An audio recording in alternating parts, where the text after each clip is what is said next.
error, error in determining guilt, and error in determining who among the guilty deserves to die. This quote by former Governor of Illinois, George Ryan, is demonstrating one of the prime issues with capital punishment. The concern is that there is not always a definite way to prove that someone is guilty. That means that there's always a chance you're killing innocent people.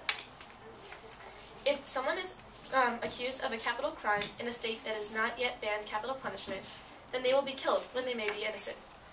A capital crime is a vulgar violation of human law, in distinction from a misdemeanor or trespass or other slight offense. How is this a good method when you may be killing innocent people?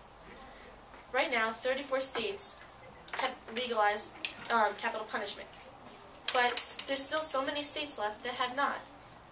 I think that all of these states should make it illegal for capital punishment, or the death penalty. Also, when punishing someone for murder, isn't killing them hypocritical? Therefore, Layla and I feel that the resolution presented to you by the affirmative team resolved that the death penalty should be legalized throughout the entire United States should not be put into effect, because it is impractical. The death penalty is in many ways hypocritical, costly, and contradictory to the Constitution. First of all, the death penalty is extraordinarily hypocritical. Victor Hugo, the author of Les Miserables, spoke, "What says the law? You will not kill. And how does it say? By killing. When one has committed murder, there are multiple reasons for being charged. For example, you can be charged with premeditated murder, which is murder that is done deliberately or planned in advance.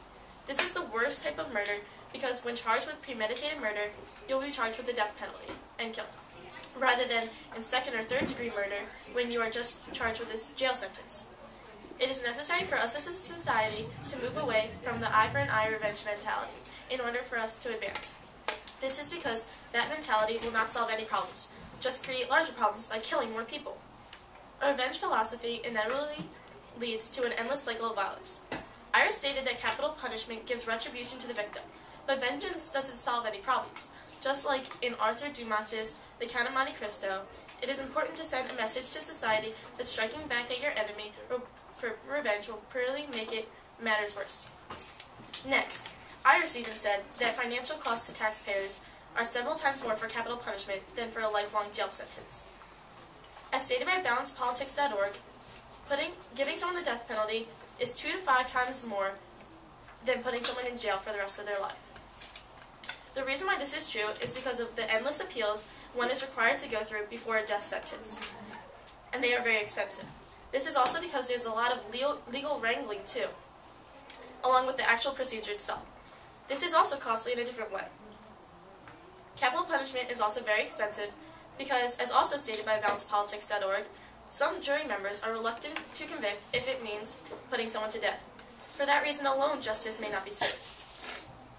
Finally, the last reason why capital punishment should be abolished is because it is barbaric and violates the cruel and unusual statement in the Bill of Rights.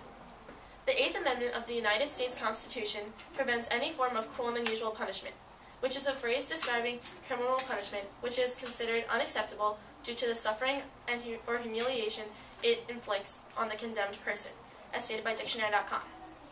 If we, as a country, use this method of the death penalty, whether it's through the electric chair, lethal injections, lethal gas chamber, firing squad, or hangings, which are all the methods of execution, this is a direct violation of our Constitution. There is also the issue of mental illnesses. What do you do if there's someone with a mental illness and they have committed murder? Do they get the same punishments? That is stated by the DPIC, or the Death Penalty Information Center. In conclusion, an eye for an eye makes the whole world blind, as stated by Mahatma Gandhi, an Indian political and spiritual leader. How is capital punishment a good method when there's always a chance that you're killing innocent people? Not only that, at the same time, you'll be violating the 8th Amendment of cruel and unusual punishment. Iris said that it prevents murderers from murdering again, but their families may become upset and maybe they will think about committing murder too. And plus, if someone's in jail, it's really hard for them to commit murder again. Also, when punishing someone for murder, killing them is hypocritical. That is why there are so many loopholes to this process of the death penalty that a life in prison is a worse punishment and more effective deterrent. Thank you.